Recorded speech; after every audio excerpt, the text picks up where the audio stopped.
Zion Daled. Daled Gimel. Beit. We want Gimel actually. Gimel. Nedarim Alexis, one. Checked off. One who makes a neder prohibiting clothing and permitted sackcloth, sheets of cloth, and heavy fabric. If he said Kohen on wool from coming on me, he is permitted to clothe himself with wool shearings. Flax from coming upon me is permitted to clothe himself with stalks of flax. Um, Rabbi Yehuda says all depends on the person making the neder. If he was carrying a load and he perspired and smelled badly, and he said, Kohen on wool or flax from coming upon me, he is permitted to clothe himself with these, but is forbidden to carry bundles of these on his back. Someone who makes a neder prohibiting a house is permitted the upper story. These are the words of Reb Meir. Sages, however, say the upper story is included in the term house. One who makes a neder prohibiting from the upper floor is permitted the house.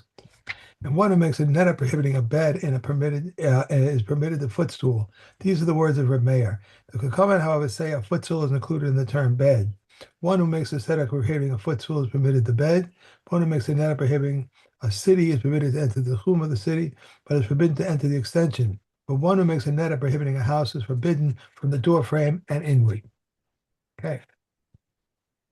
Okay. Konam Perusa Elu Alai. If a person takes an eder on this produce, okay, points at this particular produce, Konam Haim Alpi, or they are prohibited for me to eat.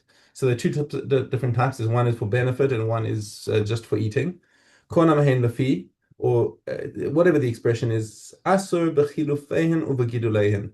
So since he has particularly uttered these things, then then anything that if he sells them or swaps them or replants them and they grow again, it's still since he made his neder on these particular things, then his benefit extends to everything that comes from him, including the subsequent generations of produce that come out of them. Shani ochel v'shani to'em. If he makes the neder only for his tasting. It's interesting that you would think that when he says konam hen alpi, if they're usher to my mouth, that sounds like an expression of eating, but Right. but apparently that is taken as an expression of all benefit. Okay, but now the second part is shani ochel shani to'em. If he only ushers himself from eating them, mutar b'chilufeihen or giduleihen. Okay. So then he is permitted if they are swapped out, if they're sold. So it's not a benefit permission, prohibition. It's just a prohibition of the of eating them. So whatever then regrows from them is fine. But dava zaro kale, but that is when you have something where the seed disintegrates and regrows. Okay, we saw that before. Dava within Trumos, right when we were talking about trumas, if somebody took truma and replanted it, does it Right. what comes out is that considered truma? So it depends if the seed disintegrates or not. Aval bedava she'ein zaro kaleh, so like onions, garlic, things that bulbs particularly are like that they don't. And I'd say potatoes as well, right? Oh, I don't know about that. I think potatoes you just replant the tubers. So tubers and bulbs are the original potato stays intact and it shrivels a little bit and then and starts growing out of it. But nonetheless, the original thing stays there and it spreads out. I didn't know that. Oh. Right. אבל בדבר שאין זרעו קלה, but with the afilu gidule gidulin aser, so then it's still considered from the same thing, and he's aser to eat it forever from any generations. Okay. Ha'omer le'ishto konem maase yadayich alai. Okay, he gets angry with his wife, and he declares that he will not have any benefit from what she produces right now. That's one of the things that in a default marriage situation is that he gets her maase yadeha in return for the fact that she gets mazonas from him. Okay, so now he decides that he's going to make a neder from anything that she produces. Konam hen alpi, konam hen lafi. So this is for the isur. This is for hana. Is asur b'chilofein of giduleim. He is asur to benefit from anything that is exchanged for them. So if you if so Uwe Gidulein, and if she buys produce and plants it, he's not allowed to benefit from it. She'ani ochel, she'ani eni to'em. Again, if he says, I won't eat, won't taste, it's only prohibition on eating. Mutar b'chilufein uvegidulein, and just like the previous Mishnah, it's the same thing. And but davar zara kaleh, again with something where the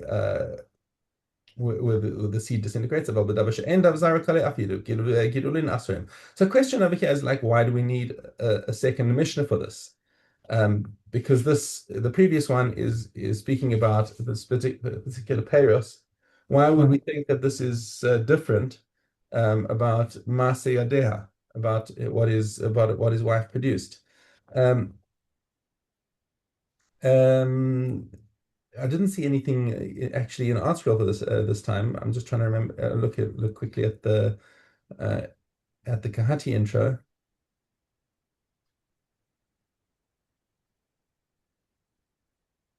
And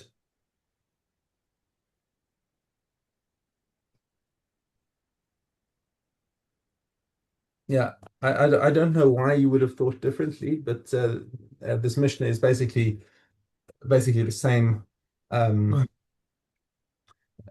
it's the same halacha as the previous one. Okay, now Mishnah Ches. She'at osa eini ochel ad Pesach. Now this segues from answering his wife's produce always to answering his wife's produce temporarily. So he's taking a neder. I'm not going to have anything from you until Pesach. She'at osa eini miskaseh ad Pesach. Or if you make clothes, I won't wear them until Pesach. Uh, if she made it before Pesach, mutar lechol ulehiskasos achar Pesach. If she made it before Pesach, even though she made it before Pesach, in other words, um, the prohibition is not on what she produced. The way he phrased it is that he's not going to benefit from it until Pesach, which means that after Pesach he's free to benefit from it. Even so, it's not like he didn't make a neder on those things on anything that she produces before Pesach. Okay. She'at osa ad pesach eni ochel. However, if you phrase it that way, you say, if you make it for me before Pesach, I will not have she'at osa ad pesach eni miskase, or whatever you make before Pesach, I will not wear. Asta lifnei Pesach. If she makes it before Pesach, asu le'echol it is kasos achar Pesach. So Nedarim in general is like a very legalistic kind of thing. And it all depends on exactly what is the phrasing that he used, and that phrasing creates a halachic reality. So sometimes he may have made his words kind of contorted, he may have made it like a legal contract, but whatever that legal contract is becomes the Torah of Nedarim. Anyway, that's the interesting insight. Back to Daled Vav.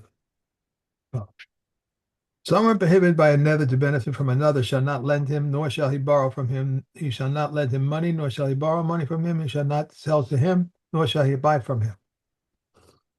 If someone is prohibited by a nether, skip a page. No.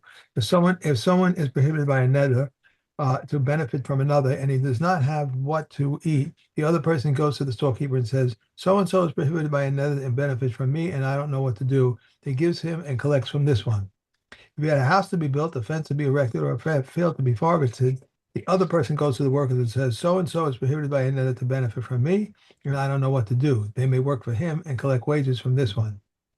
If they were traveling on the road and he did not have what to eat, he gives food to someone else as a gift, and that one is permitted it. If there is no one else with them, he puts it on a rock or a fence and says, "These are free whomever who wants." And from what that one and what that one takes and eats, Rabbi Yossi, however, forbids this. Yeah. Wait a second. Partners, Did I? hey, Olive, Did I? No, no, no, no. That's it. That's the end. Yeah, that's it. yeah, Okay. that's it. Okay, Subos.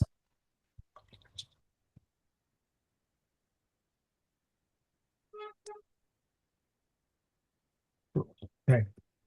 Hey, Vav. If someone pronounces a vow on his wife not to have relations, Beit Shammai says 2 weeks. Beit Hillel says 1 week. Students may have leave for Torah authority without permission for 30 days, laborers for 1 week.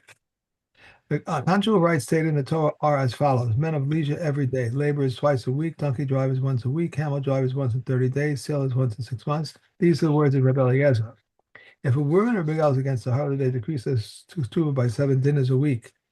Rabbi Yehuda says 7 chopaks. Until when does he decrease? Until he decreases a sum corresponding to a ketubah. Reb Rossi says he may go on decreasing it continually. Perhaps an inheritance will fall to her from somewhere else, and he will collect therefrom.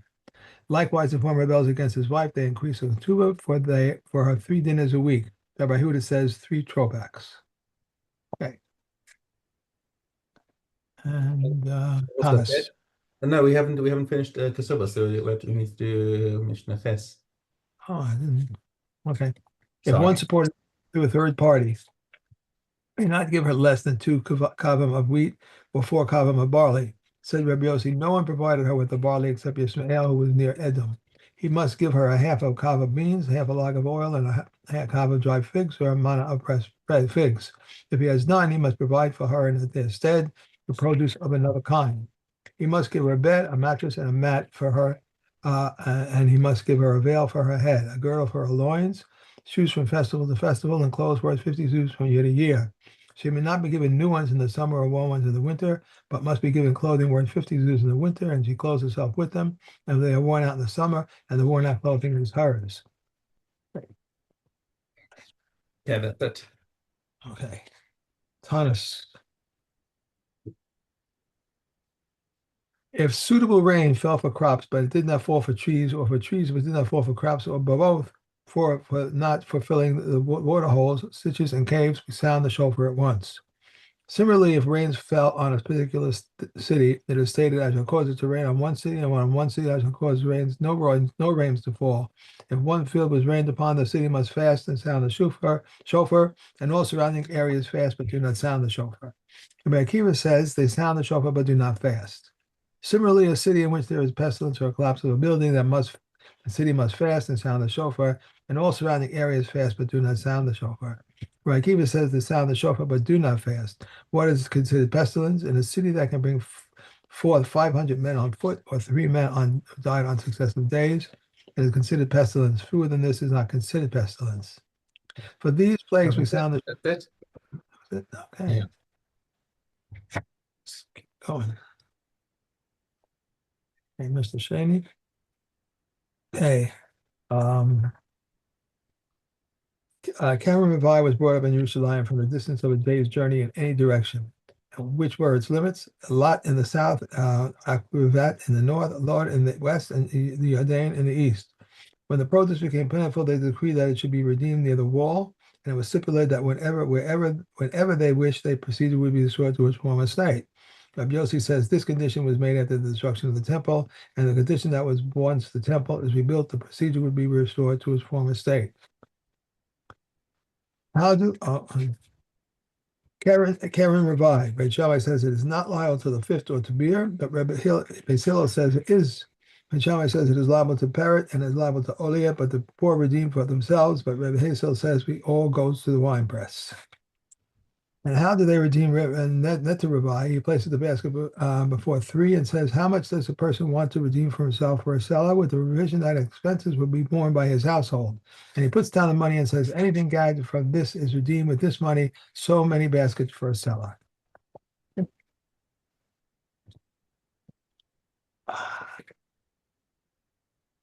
I am. Okay. Cast base. A Baharis the size of a grist contains living skin the size of a lentil. If it covers him completely, then the living skin disappears. Or if the living skin disappears and then the nega covers him completely, the affected person is tahor. If living skin appeared in a completely expanded nega, he is tummy. If white hair appear on it, Rabbi Yeshua rendered tummy, and the sages render it tahor. A Baharis with white hair that subsequently covered him completely is tahor, even though the white hair remains. The haris that is expanded and subsequently covered him completely is tahor. All these cases become tummy if the extremity is returned. If it is spread partially, he is tummy. If it is covered in completely, he is tahor.